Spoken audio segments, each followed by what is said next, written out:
Les nouveaux cadres d'évaluation des apprentissages en univers social au secondaire. Les changements. Pourquoi? Réduire le nombre de résultats à communiquer au bulletin. De même avec les critères d'évaluation. Réduire le temps consacré à l'évaluation. Préciser la place des connaissances.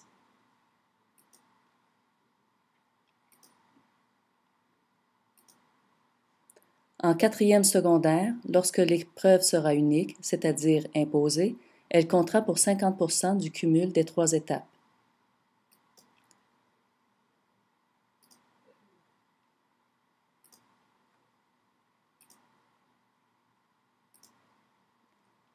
Avant, on évaluait des compétences inscrites au bulletin à l'aide d'une dizaine de critères d'évaluation. À partir de juillet prochain, un résultat disciplinaire au bulletin sera constitué de 3 à 4 critères d'évaluation. En gris, 2 des 4 critères en géographie qui diffèrent un peu de ceux des autres disciplines. Voici un exemple de libellé au bulletin, géographie, plutôt que celui des 3 compétences. Un critère est associé à la maîtrise et 3 à leur mobilisation. À la 3e étape, tous les critères devraient être considérés dans la constitution du résultat.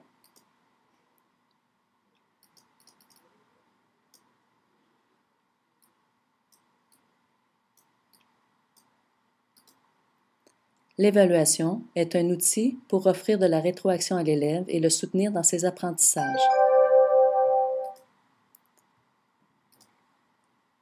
L'évaluation sert à faire le point sur les connaissances de l'élève et sa capacité de les réinvestir dans des contextes variés. Voici le document révisé en mars 2011 qui présente les nouveaux cadres d'évaluation des apprentissages. L'exemple en histoire 2e cycle, il y a 4 critères d'évaluation. À gauche, celui lié à la maîtrise des connaissances, à droite, ceux liés à leur mobilisation. Utilisation appropriée des connaissances peut être associée aux 3 compétences que l'élève mobilise en réalisant des opérations intellectuelles, 9 au 1er cycle et 10 au 2e. Rigueur du raisonnement est liée à la compétence 2.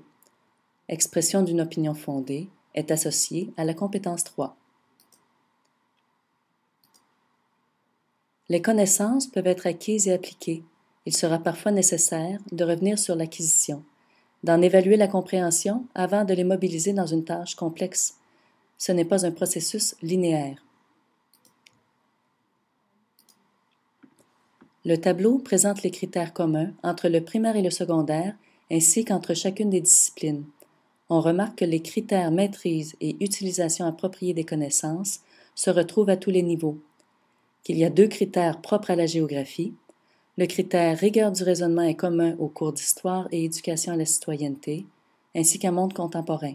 Finalement, le critère expression d'une opinion fondée est réservé au 2e cycle du secondaire. Le tableau a été adapté en fonction du nouveau critère maîtrise des connaissances par la progression des apprentissages. La progression des apprentissages est disponible sur ce site.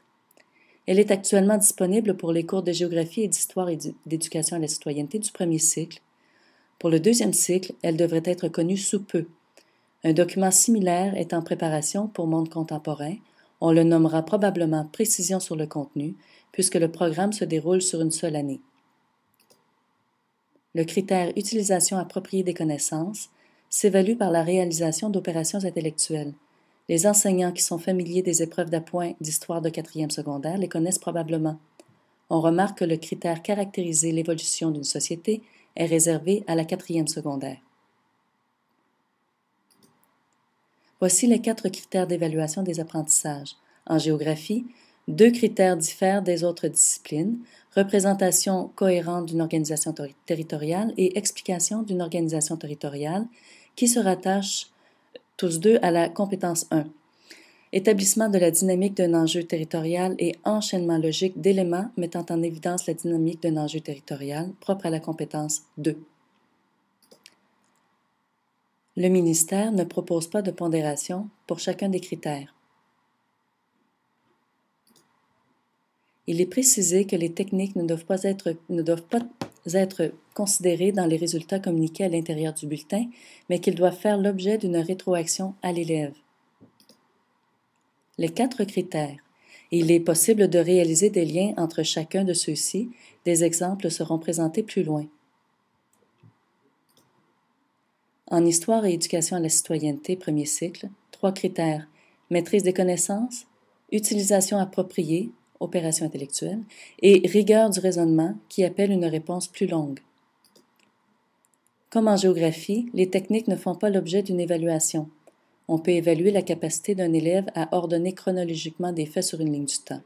Si cette ligne du temps n'est pas proportionnelle, on devrait faire de la rétroaction plutôt que pénaliser l'élève.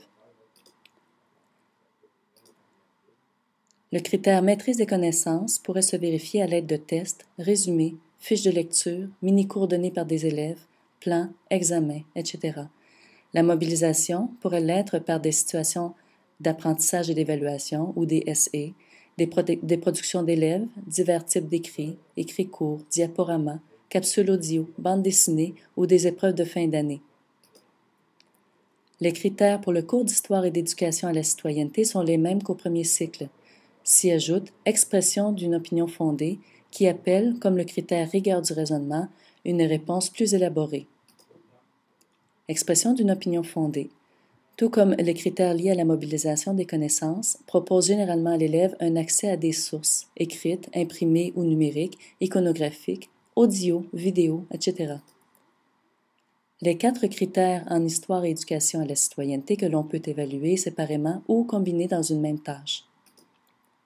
En monde contemporain, 4 critères, dont le libellé est légèrement différent de ceux du cours d'histoire. À rigueur du raisonnement, on recherche une explication d'un problème contemporain et pour expression d'une opinion fondée, c'est l'argumentation permettant de défendre une position sur un enjeu du monde contemporain. On fait le lien avec les 2 compétences. Le critère maîtrise des connaissances est associé à des processus cognitifs tels la connaissance, la compréhension. Lorsque l'élève est appelé à mobiliser ses connaissances, il fait appel à des processus plus complexes.